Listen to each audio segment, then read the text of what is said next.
Raymond Scott, Raymond, Scott, Scott. 7th of August, 1932. And where were you born? Belfast, Northern Ireland. Belfast. And when did you come to Canada? 1948. 1948. Wow, tell me about how you born in Belfast, Northern Ireland, and then come to Canada. What is all about it? My family came, my parents and my brother and sister and I came over in 48. Uh-huh. So it was a kind of emigration into Canada, Yeah. the whole family. Yeah. 1948, and then what did you do? Oh, I went to high school for 2 years. Here? Yeah, Yeah. Where? in Toronto. Toronto. So you graduated in 1950? Yeah. And what did you do after that? I was a survey draftsman for the Ontario government. What do you mean by service draftsman? Well, when they're laying out a building site, they send a surveyor out, and he does the work in determining where it should go. And I was the draftsman who drew up the plans to show what he had found.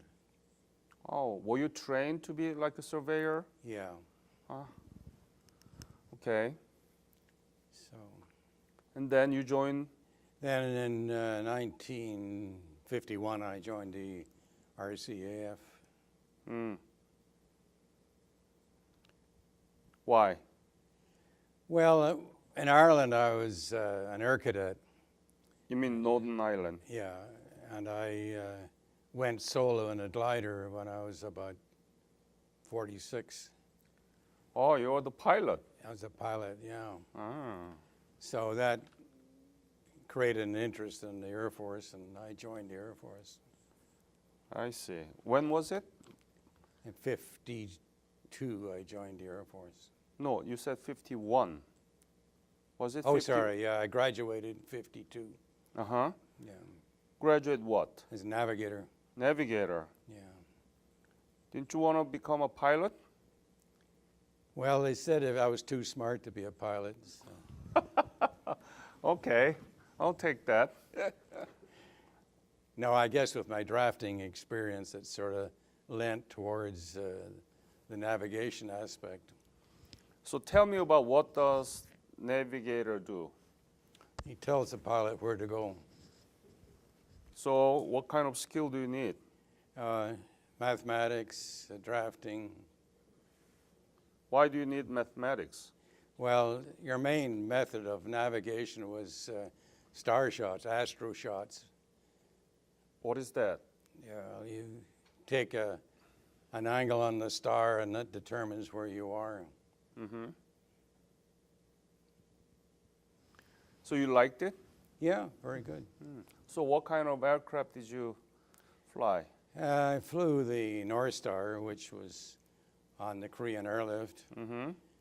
and I flew with the Royal Air Force on exchange on Britannias, and I flew on Boeing 707s and Hercules 130s.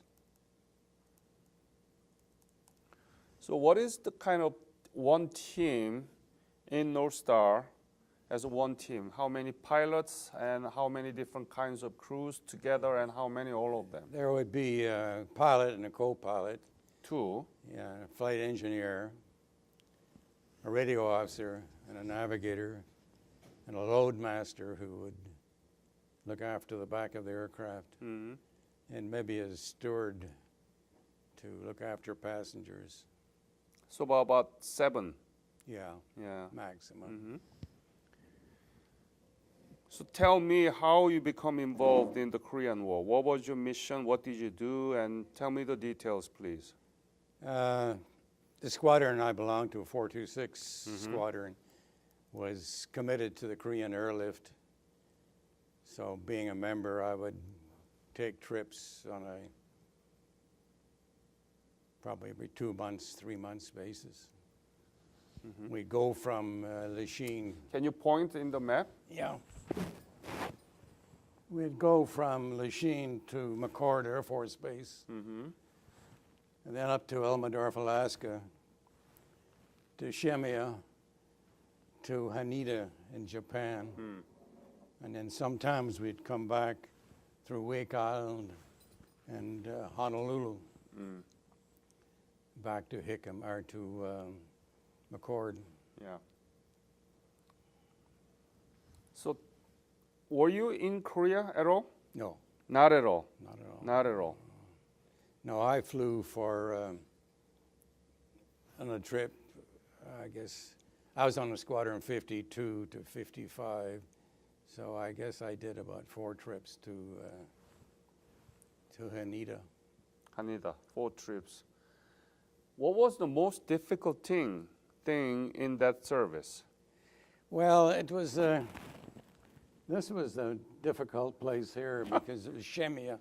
Shemya, everybody hates it. It's the only place in the world where you can get fog and 60-mile-an-hour winds. Oh. It's, and then this area, this was a long trip here, How did it take? How long did it take? 10 hours. 10 hours from Shemya Shemya to Haneda. yeah. And then the bad guys were up here, the Russians. Russians. So you came quite close to Kurils. Were there any encounters between Canadian and Russians? No, but I remember one trip when I went into the weather briefing, and the Americans used to send a B-29 up here to collect the weather for us to do the ocean trip.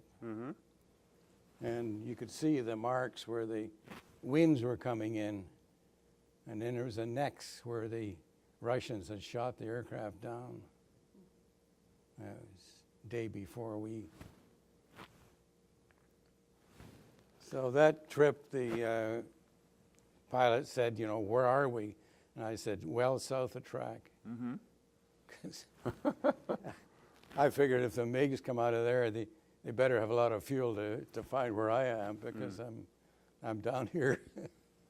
What is the equipment and the machine that tells you where you were at the time? How did you know where you were? In your brain? You plot. You carry a plot on a chart, and that you feed into that plot the information. It may be Loran, long range. Mostly star shots or astronomical observations. You would take 3, and that would give you a position. Location. And then when you get close inshore, radio beacons were. We also used a thing called pressure pattern, which was a differentiation between the radar altitude and the pressure altitude on the altimeter. Quite effective, but not particularly accurate. Were you good? Yeah, very good. So never been lost? Okay, good. Not that you'd admit, anyway. You would say man is not lost, he's just unsure of his position. Okay. Got it. Anything you remember? The episode, dangerous moments, anything like that? Well, the trip I did in here, Shemya. the pilot, who was a very good pilot, he got back to Montreal, and someone went sick, and he took the next trip. And on the next trip, he crashed in Shemya. Oh. Crashed because of the wind? Yeah, No. broke the nose off. Yeah. I got this picture from Shampoo. Yeah, No. Sutton. Yeah. Mr. Sutton. yeah, that, Actually, it was interesting on that trip because I was very particular about fastening my seatbelt and all that stuff, especially on bad weather. Mm-hmm. And the guy that was on that, the navigator, was careless. You knew him. Yeah, I knew him. Yeah, I can't remember his name. But, Could you hold it and show it to the and camera? he, Show it to the camera, please. yeah, That was the plane that. has crashed. The pilot was Chris Hare. He was a very good pilot. But it wasn't his fault. Like a crosswind hit him. Exactly. It just blew it off the runway. It was a horrendous wind. And everybody was killed there? No one was injured. No one injured. Yeah, the navigator there was lucky. He got thrown out of the seat, and he faced aft towards the back, and a radar set came through the back of his seat, so it came forward. So he was lucky to Very lucky. survive, yeah. But no one was injured. A few bruises and shook up, but That's it. like all those things, the pilot was blamed, so it wasn't really his fault, but that happens. We need scapegoat. Oh, yeah. Yeah. They have a thing called pilot error. When they don't know what the cause was, they call it pilot error. Yeah. Yeah. So when did you finish your duty as a navigator? 1976. Oh. You served long there. Yeah, I had about 10,000 hours flying. Hmm. Quite a long time. And then what did you do after you retired from Air Force? Well, I continued working for the government as a systems analyst, designing computer systems. Designing computer system Yeah, for navigation? The operation, how to use them in any organization. Uh-huh. Can you share some secret? Well,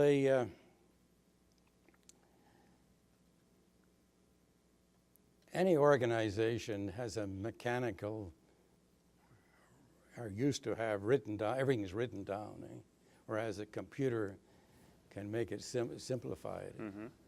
And so we would determine if it was worthwhile putting it in, and if it would go in, how it would be used. It can be used for inventory, it can be used for maps. Yeah. Well, one of the interesting things about Korea is one of the largest Presbyterian churches in the world is Korea. Yep. So we in Canada know quite a few Koreans who attend our church or their own Korean church. So we have an affinity to them that way. And of course, they make such good stuff that one of my hobbies is flying a remote model aircraft, the radio control. Yeah. And I use Korean equipment in it Mm. because it's probably the best. Really? Yeah. What's the brand name? High tech. High Tech? Yeah. Do you have a Korean car? No. That's the next item you need to buy. Yeah. Okay. Yeah. How about TV? I got a Korean TV, Samsung or LG? LG. LG, good. Got a Samsung phone. Samsung phone.